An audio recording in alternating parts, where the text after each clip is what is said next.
Welcome to the Tesla Economist. Please hit the thumbs up and remember to subscribe. You can follow me on Twitter and talk to me on Patreon.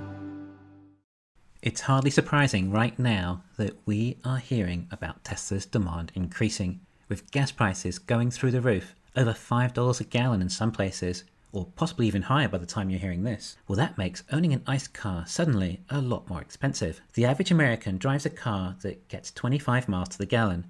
The average American drives 13,500 miles a year, and thus consumes 540 gallons of gasoline each year. The average price of gas is now $4.10 in the country, an increase of 40% from a year ago. This means that most drivers are now having to spend an additional $1,000 to $2,000 a year on gas. Obviously, we have the likes of a Ford F-150 owner too, who must really be feeling that pinch now. Perhaps they may have just put a deposit down on a Lightning, because that would make some sense. Gas now costs drivers perhaps $2,000 to $5,000 a year total. That's a lot of money, compared to the equivalent at a few $100s of electricity for an electric car. You could even cover the annual interest on a house at that rate. Wow, the difference between owning an electric car and an ICE is being able to afford a house. Obviously, depending on how much houses are in your area, but you get the point. ICE is expensive.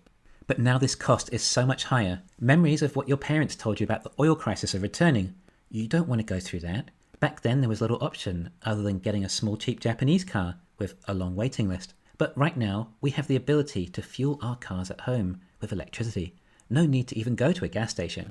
We have the electric vehicle, and an EV just became an additional couple of $1,000s a year cheaper than running your ICE car.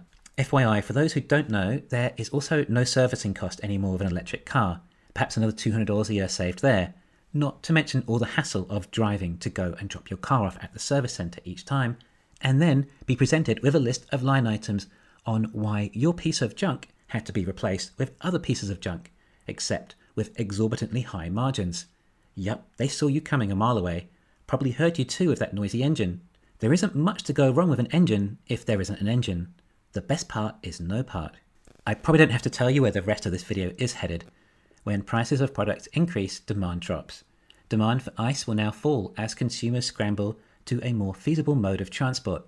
Some consumers may look at hybrids or plug-ins, but ultimately, most realize now they have to turn to electric, except now they're about to discover what we've been saying all this time. Teslas, well, they are special. A lot of people worked this out before them and put orders in already. Now, when the majority adds onto an already long waiting list, well, demand spikes. Tesla's demand is surging now and is going to keep going. Even if oil prices drop back down, why risk it when there's electric? In this scenario, the cost of ownership is less for electric anyway, so from a budget standpoint, it makes sense. And then a Tesla is better in every conceivable way. Okay, demand for Teslas is going to go through the roof, a term that I'm saying a lot as of late.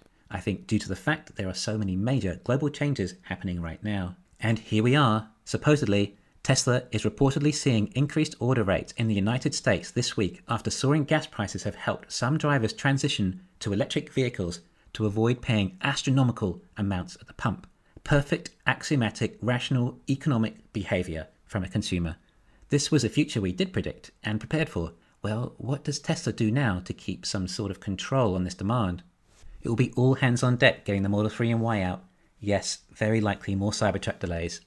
I may not expect production until the second half of this decade. Just calm down and take your Tesla consumer hat off. I'm not a Tesla product channel. This is investment only. This is business and math. If Tesla can make more cars doubling down on the 3 and Y rather than the Cybertruck, and especially if said cars are suitable for robotaxis, then that's what they will do. If you're getting emotional about Tesla products and feeling disconnected or cognitive dissonance, whether I'm right or wrong, you are emotionally invested and may make emotional investments as a result. Try to remain rational with investing. And I love the Cybertruck, but Tesla is not a consumer-first company. It is a save-the-world-first company. Understanding the mission properly will help you judge Tesla's future better, rather than just thinking about what products you would like Tesla to make for you.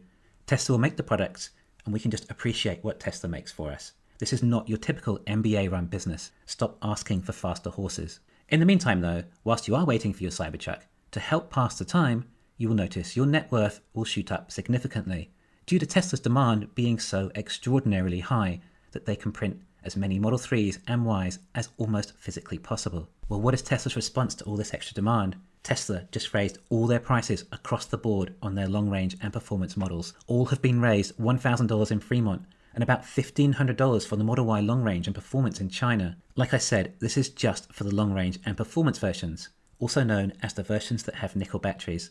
The price of nickel, and lithium of course, has gone through the roof. It's estimated that every battery pack for a Tesla would now cost about an extra $1,500 at these new nickel prices. Luckily, Tesla isn't buying nickel from the market and has long-term mining contracts in place. This should in theory have little impact to Tesla's cost. This should solely be added onto profit margins. Is that fair that Tesla are increasing the price even if the costs haven't risen? Well, I think so. There is still the opportunity cost of the actual product, and we don't know what price Tesla will have to pay for nickel next. I think Tesla are raising their prices for this reason rather than to just try and profit from this additional demand, as Tesla has not raised the prices of any of the standard models which don't use nickel batteries. Alright, $1,000 extra margin though, which goes straight into operating profit. If Tesla make $15,000 gross profit per vehicle now, it's risen to $16,000.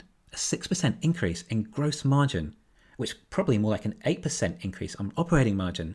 This is not nothing, but it's not double. I did say double margins. Well, if Tesla raised these prices to compensate for the costs and are not just trying to profit from this additional demand, like any good car dealership would, then what will Tesla do to counteract this insane demand jump? What does a demand jump mean? It means longer waiting periods. But what about the true Tesla fans who can't wait? You can now get priority delivery on your Tesla if you don't want to wait so long by ordering FSD. If you order the $12,000 FSD option, then Tesla will move your order up the queue. Okay, now you see how we double margins. Right, we went from perhaps $15,000 gross margin to $28,000. Okay, that's not quite twice either, but when you bring it down into operating margin, it's more than double. And when you take it into net profit margin, well, we're well in excess of double. Even if we remove a significant amount of this income as deferred revenue, net profit margins should still have doubled. Oh, and this wasn't just for the Model Y. Oh, and this wasn't just for the long range. This was for all vehicles. The conversion rate of FSD is, you guessed it, going to go through the roof. This did appear to be just for the US market, but that will soon be the largest by a long way when Texas is up and running.